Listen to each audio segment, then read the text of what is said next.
Ամեն լուրջ երաժիշտ դա գիտի։ Աշխարհում չկա որևէ ազգի երգ,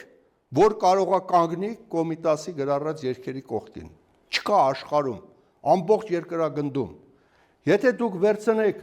Անտունին նոտագրած, Կռունկը նոտագրած, Քելեր-ցոլերը, Չինարեսը, կամ ասենք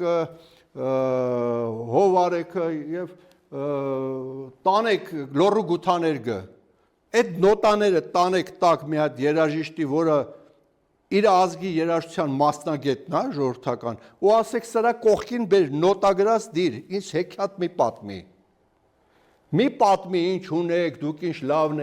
եք, շատ բեր դիր կողքին, չի կարա բերի դնի, կքանդվի, հենց դնի կողքին կքանդվի, պետք չի երգել, հենց տեսքին նայեք, այդ մասնագետը գիտի ինչ, այդ նոտաների տեսքին նայեք, նկարին, արդեն նա կքանդվի, մի անգամից կերևա, որ ընկնում է կողքին դա, այդ 20,000 երգը Բարտոկի գրառած, քանդվում է այդ երգերի կողքին, Բարտոկը, որ 20-րդ դարի մեծագույն կոմպոզիտորներից աշխարհի, եւ իրանք հունգարացիները ունենալով Բարտոկին, շեղվեմ նյութից ասին մենք սրանով պիտի մեր ամբողջ ազգը դաստիարակենք, կրթենք